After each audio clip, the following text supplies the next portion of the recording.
and gentlemen, it has got to be time for the latest expansion-packed episode of the Switch It Up Show. I am your host today, Seth Trav, and of course, because it's the name of the game that I'm reviewing, we got our friend Glenn on guard duty today. What's up, my guy? Hey, man, how are you this evening? I tried hard to work the title of my game into the intro. I try every now and then.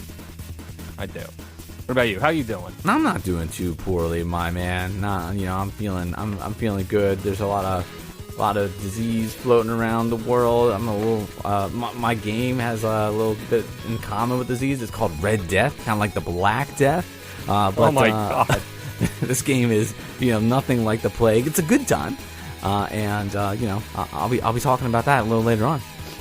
Very good. As you see, our games are apropos for the times that we find ourselves in, ladies and gentlemen. So naturally, we've got to take the time to let these sweet beats ride.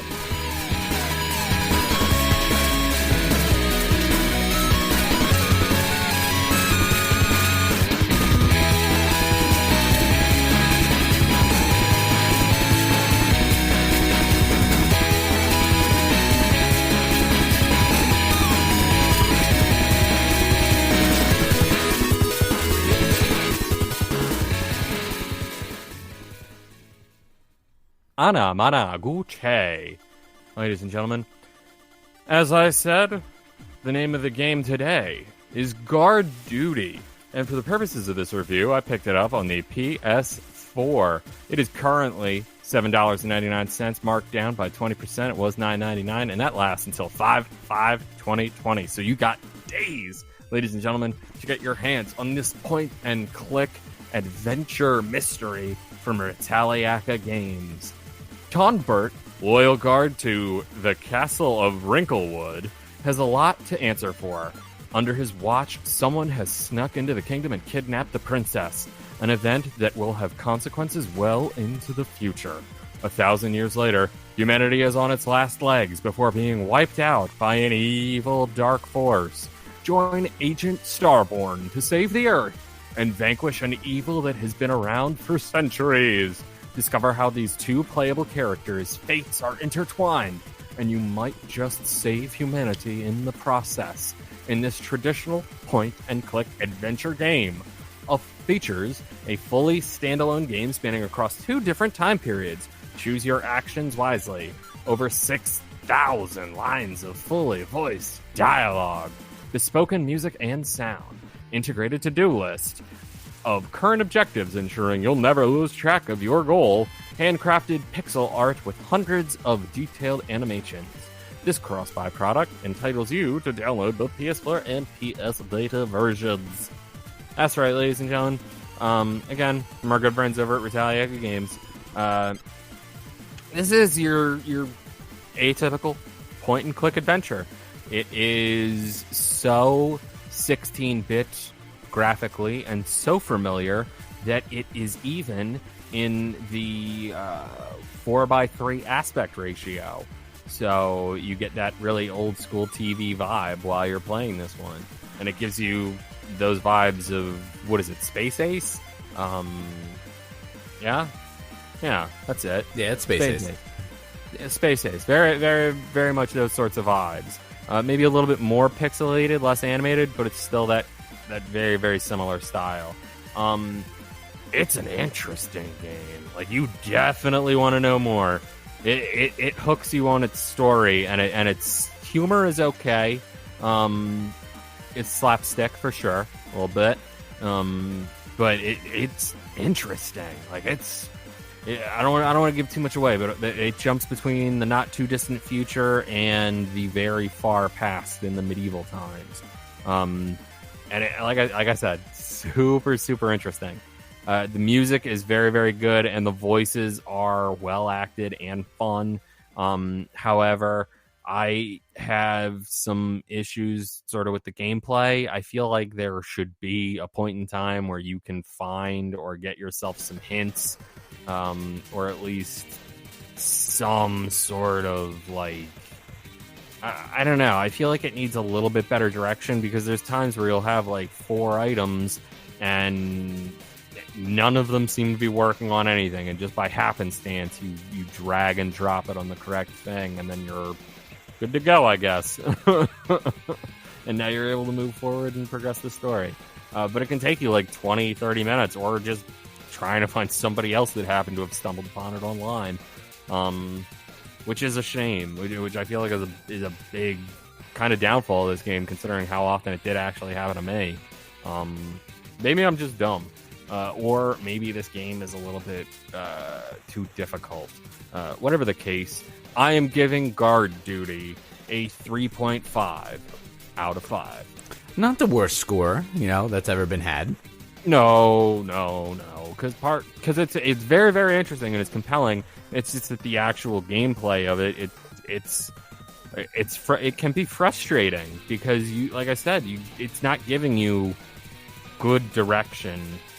Like you think you have good direction, but then it turns out you have no good direction whatsoever. You think but you have no idea. True life? True life, my man. That's right. That's why we're buds. That's it. You know what? If you want to, something a little simpler, something with only one direction, why don't we talk a little bit about Red Death for $4.99 on the Nintendo eShop, ladies and gentlemen? This is an arcade action game, it says, but it's really a shoot 'em up, a shooter. Weird. I do so many of these for this show. I don't really know why. None of them are typically up my alley, but I always seem to like one or two of them. And Red Death is no exception to that rule. Let me go ahead and hit you with a little bit of the synopsis. Dodge and destroy, blast through waves of arcane enemies, and take down monstrous bosses as you defend the Earth against an unknown calamity. As a prologue to Project Starship, vertical bullet hell shoot 'em up Red Death sets a collision course against a full-scale invasion bent on eradicating humanity, presented in nostalgic four-tone style. 4 colors, ladies and gentlemen.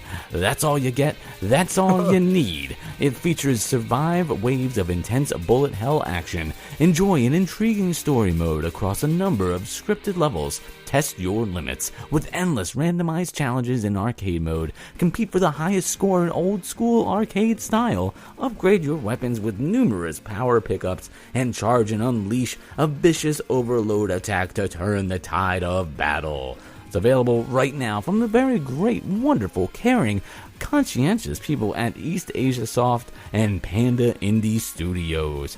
$4.99, can't beat that. Now, this is, in fact, like an old school retro shoot 'em up game. It is kind of smack dab in the middle of the screen. You got a couple of the black bars on the left and the right of the image. Not gonna lie, I kind of hate that a little bit, but that's how it is. You have a little bit of an overlay on each side as well, so they get by with that well, because you've got like graphics sliding in and out of one side along with your high score, your life meter on one side, then your overload bar. The game itself, like the graphics, are very nostalgic. It's of that arcade style space shoot 'em up that we've all played like a bunch of times, but to me, and they don't talk about it at all in the description here, and that's a shame. To me, the cool thing about this game is that normally when you're playing one of these shooters, if you get shot, you have a health bar, or maybe you just die immediately. But that's not how this works. In this game, the only time when you get hit that it actually counts is if it hits the middle of your ship, which is really cool, because the game, like the shooter, like these shoot 'em up games, especially when they call themselves like bullet hell, where there's all this like bullets and stuff flying all over the screen, it becomes almost a game within a game, because not only are you working on the boss or the other enemies that are around you, you're also actively trying to dodge all of the fire that's around you. And to me, something that always kind of made it a little bit more frustrating is like there's so many bullets and there's so many artifacts like on the screen that like it really becomes almost impossible to be able to make it through and progress. But with this game, because the mechanic where unless you get hit smack dab in the center of your ship, you don't really get hurt. Like, that's awesome. So you can kind of it sounds very forgiving. You can get by with a little bit, but don't think that just because you've got like another, I mean, your ship is tiny. So we're talking like you're dividing your ship into thirds, like 2/3 of it you're okay, but like there's so much stuff coming on the screen that it kind of just, I feel like it just gives you like a fighting chance. And then you also have the right trigger where we can pull the right trigger and it'll slow the whole thing down. Which is awesome because then you can kind of maneuver yourself through certain hairy situations, which I think is just really cool. I haven't seen that mechanic in any of these shoot 'em up games before. So if maybe you stay away from these and you think, wow, like I'm a fan of this type of graphics, like I like the idea, but they're always just a little bit too overwhelming, Red Death might be something that is definitely worth checking out. And for $4.99 on the eShop, like I mean that's a good price point for a game. Get yourself 25 gold coins back. I'm happy with this. I like the addition of the being able to slow everything down and still like move a little bit. It's like an anti-turbo button, and I also do like the idea that you got a little bit more forgiving in terms of where you can get hurt. So for Red Death, I'm gonna go ahead and give this a 4 out of 5. It's a fun game. Nice. Yeah, man. Real nice. Yeah, I was into it. Some decent titles today, it would seem, on the Switch It Up show. But let us know, ladies and gentlemen, what you've been playing during these times. As you know, we've all been dealing with lots these past few weeks. But at least we have found ourselves in a time where we have to be shut in with so many amazing video games. So please take the time to enjoy, stay safe, let us know how you're all doing. And remember, if things ever get boring, you can always switch it up.